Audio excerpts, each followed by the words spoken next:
Hari ini, mari kita meluangkan waktu untuk mempelajari firman Tuhan dengan judul khotbah, "Mari kita masuk ke sorga, bukan ke neraka." Tahun ini kelihatannya tahun yang terpanas cuacanya. Karena itu, bermacam fenomena perubahan iklim terjadi di seluruh dunia. Saat cuaca menjadi sangat panas, kita sering mendengar orang-orang berkata, "Aku seharusnya tidak masuk ke neraka." Di Korea, jika suhu mencapai sekitar 37 derajat Celcius, orang-orang susah melakukan apapun karena cuacanya terasa terlalu panas. Cuaca panas ini berlangsung selama hampir sebulan. Saudara-saudari, jika cuaca menjadi lebih panas dari cuaca sekarang, menurut Anda apakah kita bisa hidup? Kita perlu membayangkan betapa susahnya kita saat itu. Ada negara yang suhunya mencapai 45 derajat Celcius bahkan 47 derajat Celcius pada tahun ini. Namun bagaimana dengan neraka? Apakah suhu neraka hanya mencapai 47 derajat Celcius? Setelah sebulan, kita akan menyambut musim gugur. Bagaimana perasaan Anda? Bukankah Anda bisa merasa sedikit tenang karena musim gugur datang? Pada hari-hari yang sangat panas ini, saya jadi memikirkan seberapa panasnya neraka. Di neraka, suhunya tidak hanya mencapai 47 derajat Celcius atau 50 derajat Celcius. Dan tidak hanya selama sebulan, tetapi untuk selama-lamanya orang-orang disiksa di situ. Apakah Anda bisa bertahan hidup di situ? Mengapa Tuhan sudah meninggalkan kemuliaan sorga dan datang ke bumi ini untuk menyelamatkan anak-anaknya pada tahun ini? Khususnya kita perlu memikirkannya lagi dan lagi. Karena perubahan iklim, Italia, Turki, dan Yunani, hampir seluruh Eropa dilanda gelombang panas. Di California, Amerika Serikat, sering terjadi kebakaran pada saat kondisi cuaca panas. Bukan hanya itu saja, cuaca yang begitu panas ini pertama kali terjadi dalam 150 tahun di Rusia. Jika sesuatu terjadi untuk pertama kali dalam lebih dari 100 tahun, Anda bisa memahami bahwa itu belum pernah terjadi sebelumnya. Pohon-pohon berdaun jarum di Siberia, Rusia menjadi kering karena cuaca panas ini, dan akibatnya itu terbakar dengan sendirinya. Saya melihat foto yang diambil dari NASA melalui satelit buatan dan seluruh Siberia ditutupi asap sekarang. Dan di Yunani, hampir seluruh pulau sedang terbakar. Orang-orang yang melarikan diri berteriak, "Itu seperti neraka." Penduduk lokal berkata demikian sambil melarikan diri. Mereka berkata bahwa sekarang terjadi kiamat. Ketika kita melihat fenomena ini, kita perlu bertanya, kenapa Tuhan Bapa dan Tuhan Ibu datang sampai ke bumi ini dan berusaha sangat keras untuk menyelamatkan kita?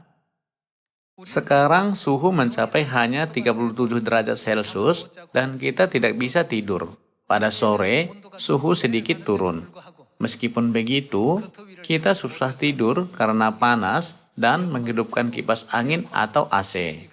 Ketika AC dioperasikan sepanjang hari, kompresornya menjadi panas dan itu menyebabkan kebakaran. Kita sedang mendengar berita-berita seperti itu.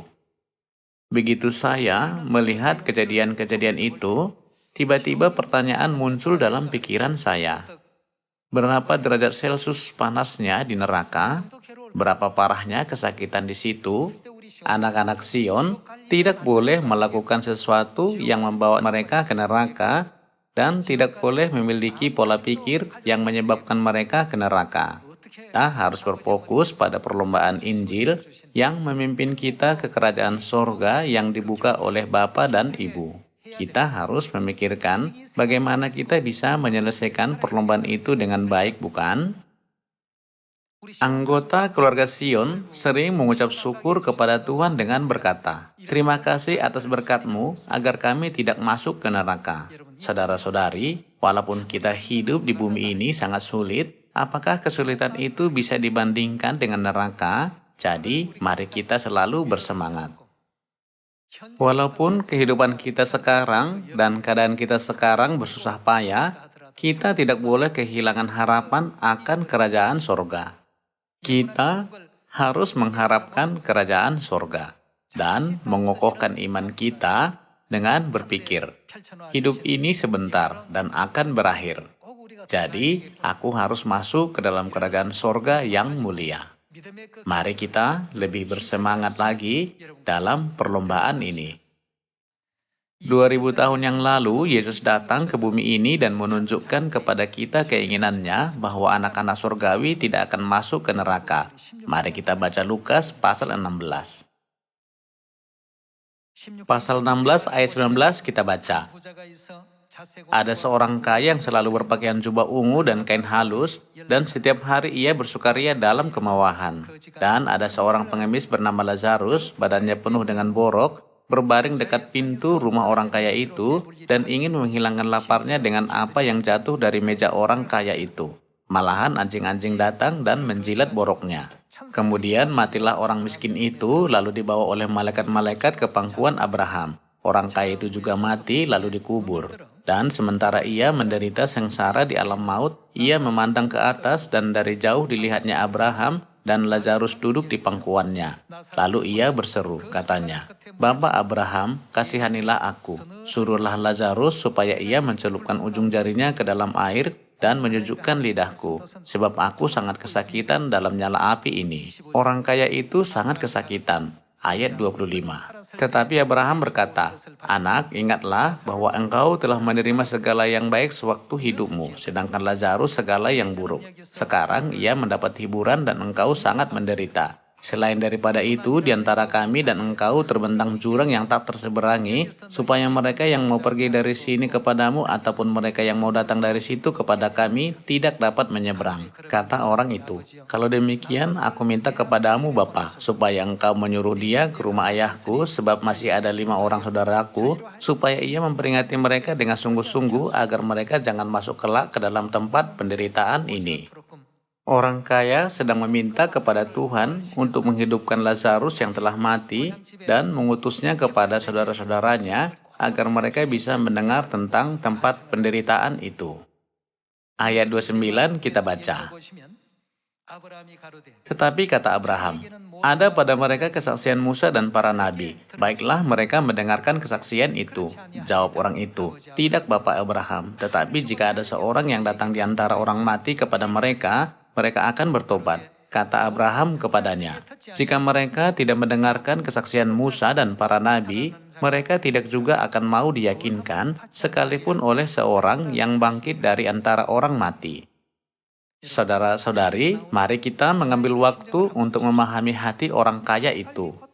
Dia berkata kepada Tuhan, "Janganlah kiranya mereka masuk kelak ke dalam tempat penderitaan ini." Selama dia hidup di bumi, dia tidak tahu tentang tempat itu. Dia berpikir bahwa jika menjadi kaya, jika bisa mempunyai banyak harta dan bisa melakukan apa saja sesuka hati, itulah kesenangan dan itulah segalanya dalam hidupnya. Maka dia tidak pernah berusaha untuk mempersiapkan diri masuk ke kerajaan sorga. Mengapa Tuhan datang ke bumi ini sebagai manusia dan memberikan ajaran ini kepada kita? Karena hal itu bukanlah sebuah khayalan, tetapi kenyataan dan pasti akan terjadi. Tuhan memberitahukan tentang kerajaan sorga dan neraka melalui perumpamaan, bukan? Begitu suhu mencapai 37 derajat Celcius, orang-orang berkata, "Cuaca terlalu panas. Aku tidak bisa tidur sedikit pun. Aku tidak bisa melakukan apapun karena panas." Tetapi waktu kita mengalami cuaca panas ini sangat pendek. Panas yang tak tertahankan ini hanya berlangsung selama 1 bulan di Korea. Orang-orang merasa sulit menahan panas yang sebentar ini, tetapi di neraka orang disiksa untuk selama-lamanya. Orang kaya di dalam perumpamaan tersebut berkata, Aku benar-benar tidak tahu ada tempat seperti ini. Tolong membangkitkan Lazarus dan mengutusnya ke rumah ayahku, agar saudara-saudaraku jangan datang ke tempat ini. Jika Lazarus memberitahukan kepada mereka tentang keberadaan dunia tersebut, mereka akan bertobat. Apakah jawab Tuhan yang dilambangkan sebagai Abraham? Bagi mereka, ada nabi-nabi yang memberitahukan. Jika mereka tidak mendengarkan kesaksian para nabi, mereka tidak juga akan mau menerima pesan ini, walaupun oleh seorang yang bangkit dari antara orang mati. Hari ini, kita harus memahami kehendak Tuhan yang telah datang ke bumi ini sebagai manusia dan memberitakan kabar tentang sorga dan neraka. Kita sudah tahu kehendak Tuhan dan mengucap syukur kepada Tuhan. Bapa dan Ibu sangat mengasihi kita, maka mereka berkata kepada kita, "Jangan pergi ke neraka, mari kita masuk ke sorga." Bukan hanya dalam Lukas pasal 16, tetapi juga dalam Markus pasal 9, kita bisa mengukur kesakitan di neraka. Mari kita selalu mengingat ada kesakitan dan penderitaan di neraka. Sebagai umat Tuhan, kita harus membuang semua perbuatan, pola pikir, dan sikap yang akan memimpin kita ke neraka. Mari kita baca Markus pasal 9 ayat 42. Barang siapa menyesatkan salah satu dari anak-anak kecil yang percaya ini, lebih baik baginya jika sebuah batu kilangan diikatkan pada lehernya, lalu ia dibuang ke dalam laut. Dan jika tanganmu menyesatkan engkau, penggallah, karena lebih baik engkau masuk ke dalam hidup dengan tangan kudung daripada dengan utuh kedua tanganmu dibuang ke dalam neraka, ke dalam api yang tak terpadamkan. Dan jika kakimu menyesatkan engkau, penggallah, karena lebih baik engkau masuk ke dalam hidup dengan timpang daripada dengan utuh kedua kakimu dicampakkan ke dalam neraka. Dan jika matamu menyesatkan engkau, cungkillah, karena lebih baik engkau masuk ke dalam kerajaan Allah dengan bermata satu daripada dengan bermata dua dicampakkan ke dalam neraka, di mana ulat-ulat bangkai tidak mati dan api tidak padam, karena setiap orang akan digarami dengan api. Apakah yang dimaksud Yesus di sini? Apakah Yesus mau kita memenggal tangan kita atau kaki kita? Firman-Nya bermaksud bahwa neraka adalah tempat yang lebih mengerikan daripada memenggal tangan atau kaki kita, jadi kita tidak boleh melakukan apapun yang akan membawa kita ke neraka. Saudara-saudari, betapa berbahagianya kita. Banyak orang berkata kepada Tuhan, "Tuhan, Tuhan," dan mereka memuji diri karena bernubuat, mengusir setan, dan mengadakan banyak mujizat di pengadilan terakhir. Pada waktu itu, Yesus berkata kepada mereka dengan tegas, "Aku tidak pernah mengenal kamu." Menurut mereka, mereka pasti akan masuk ke sorga jika berbuat demikian. Tetapi Tuhan sendiri datang ke bumi ini dan mengajari kita tentang jalan perjanjian baru, satu demi satu seperti hari Sabat dan hari Paskah. Bapa dan Ibu membantu kita menyadari jalan perjanjian baru dan kebenaran tentang Sion dan menuntun kita ke Sion, kota pertemuan raya kita. Kalau tidak ada Bapa dan Ibu, apakah kita bisa yakin bahwa kita akan masuk ke sorga sekarang? Setiap kali kita memikirkan kasih karunia Tuhan, kita harus mengucap syukur kepada Tuhan dengan berkata, "Terima kasih karena mengizinkan saya masuk ke sorga." Memang ada banyak kesulitan, baik dalam keuangan atau di tempat kerjamu. Tetapi kita harus selalu mengucap syukur kepada Tuhan, bukan? Apakah kita sudah diusir dari sorga supaya hidup hanya untuk kehidupan jasmani di bumi ini? Karena kita sudah berdosa di sorga, kita sedang menjalani waktu pertobatan di bumi ini sebagai manusia. Di dalam Alkitab, melalui perumpamaan orang kaya dan Lazarus dan firman Markus pasal 9, Tuhan berulang-ulang mengajar kita dengan berkata, "Jangan kamu pergi ke neraka, tetapi harus masuk ke sorga." Mari kita baca Wahyu pasal 19 ayat 19. Ayat 19 kita baca, "Dan aku melihat binatang itu dan raja-raja di bumi serta tentara-tentara mereka telah berkumpul untuk melakukan peperangan melawan penunggang kuda itu dan tentaranya. Maka tertangkaplah binatang itu dan bersama-sama dengan dia nabi palsu yang telah mengadakan tanda-tanda di depan matanya, dan dengan demikian ia menyesatkan mereka yang telah menerima tanda dari binatang itu dan yang telah menyembah patungnya. Keduanya dilemparkan hidup-hidup ke dalam lautan api yang menyala-nyala oleh belerang. Dan semua orang lain dibunuh dengan pedang yang keluar dari mulut penunggang kuda itu, dan semua burung kenyang oleh daging mereka. Dikatakan bahwa keduanya dilemparkan hidup-hidup ke dalam lautan api yang menyala-nyala oleh belerang. Tempat itu bisa disebut sebagai perapian atau neraka. Saudara-saudari, perapian merupakan tungku peleburan di zaman modern. Tungku peleburan untuk melelehkan besi itu sama seperti perapian melelehkan besi. Orang-orang mengeluh karena suhu mencapai 37 derajat Celcius dan berkata bahwa itu terlalu panas. Apa yang akan terjadi jika AC tidak ditemukan? Saya pernah menanyakan hal itu kepada diri saya. Tungku peleburan suhunya kira-kira 1200 derajat Celcius. Kalau kita memperkirakan suhu neraka, suhunya pasti lebih tinggi dari tungku peleburan. Orang kaya yang sedang ada di neraka berkata, "Suruhlah Lazarus ke sini untuk menyejukkan lidahku dengan setitik air yang dicelupkan ke ujung jarinya." Itulah keinginannya. Saudara-saudari, coba mencelupkan air ke ujung jarimu dan menaruhnya ke lidahmu 10 kali atau 100 kali. Syukurlah kita masih punya banyak kesempatan. Tetapi setelah dijatuhkan hukuman ke neraka, tidak ada kesempatan lagi. Mari kita baca pasal 20 ayat 10. Dan iblis yang menyesatkan mereka dilemparkan ke dalam lautan api dan belerang, yaitu tempat binatang dan nabi palsu itu, dan mereka disiksa siang malam sampai selama-lamanya. Sungguh, neraka adalah tempat penderitaan dan tempat yang mengerikan. Tuhan telah datang ke bumi ini untuk menyelamatkan kita sehingga setan tidak membawa kita ke neraka. Memang penderitaan saat ini menyakitkan kita. Tetapi, pikirkan pengorbanan dan penderitaan yang telah dialami Bapa dan Ibu untuk memberikan jalan sebaik ini kepada kita. Kita sudah ditakdirkan untuk pergi ke neraka, tetapi untuk memimpin kita ke sorga, Bapa datang dan menetapkan perjanjian baru, mengajarkannya kepada kita siang dan malam, menyadarkan kita, dan menuliskan buku-buku kebenaran supaya kita bisa mempunyai iman. Dengan memikirkan kasih karunia Tuhan ini, kita seharusnya memanjatkan pujian dan kehormatan kepada Tuhan Elohim pada hari Sabat ini, bukan?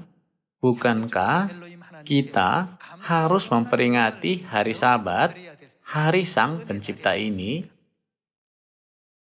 Janganlah Anda terlalu berfokus pada penderitaan yang dihadapkan pada Anda sekarang. Kalau Anda memikirkan kasih karunia Tuhan yang telah meluputkan Anda dari kesakitan parah dan yang membuka jalan ke sorga, dan kalau Anda lebih banyak berterima kasih kepadanya, kesulitan hidup kita tidak akan menyakitkan lagi. Walaupun kita berada dalam keadaan atau posisi apapun, kita bisa selalu mengucap syukur saat kita memikirkan nasib kita yang dulunya. Ketika kita melupakannya, kita mulai bersungut-sungut. Apakah kita boleh membiarkan orang-orang akan mengalami kesakitan dan siksaan di neraka untuk selama-lamanya? Kita harus mengajari mereka, menyelamatkan mereka, dan membimbing mereka untuk hidup saleh. Itulah yang harus kita lakukan selama hidup di bumi ini. Mari kita baca pasal 21 ayat 8. Tetapi orang-orang penakut, orang-orang yang tidak percaya, orang-orang keji, orang-orang pembunuh, orang-orang sundal, tukang-tukang sihir, penyembah-penyembah berhala, dan semua pendusta, mereka akan mendapat bagian mereka di dalam lautan yang menyala-nyala oleh api dan belerang, yaitu neraka. Inilah kematian yang kedua. Tuhan menyelamatkan kita dari dunia kesakitan dan penderitaan ini. Setiap musim panas, kita bisa mengingat panasnya neraka. Tetapi tahun ini, kebakaran besar banyak terjadi di seluruh dunia dari sebelumnya. Itu terlihat seperti api neraka. Banyak penduduk di sana yang menyaksikan kejadian itu berkata, "Itu sepertinya neraka," atau "Itu sepertinya hari kiamat." Memang saya mendengarnya dari berita televisi, tetapi ketika orang-orang berkata, "Itu seperti api neraka," saya berpikir, kita sudah menerima janji untuk masuk ke sorga melalui perjanjian baru. Kita tidak akan masuk ke neraka. Alangkah bersyukurnya kita. Kalau kita tidak bersyukur, tetapi hanya berfokus pada ketidaknyamanan dan kesusahan sementara di bumi ini, dan menganggapnya lebih penting daripada kita masuk sorga, kita perlu memperbaiki sikap kehidupan iman kita.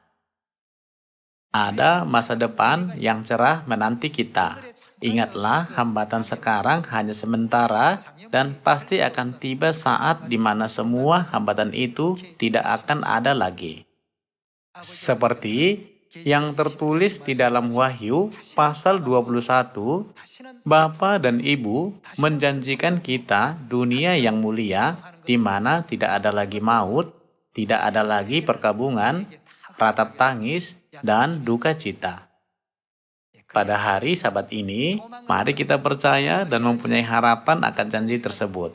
Mari kita tetap mengingat bahwa kita benar-benar diberkati dan kita benar-benar anak-anak surgawi. Mari kita memanjatkan kemuliaan dan ucapan terima kasih kehadirat Bapa dan Ibu. Saya menutup khotbah ini, terima kasih.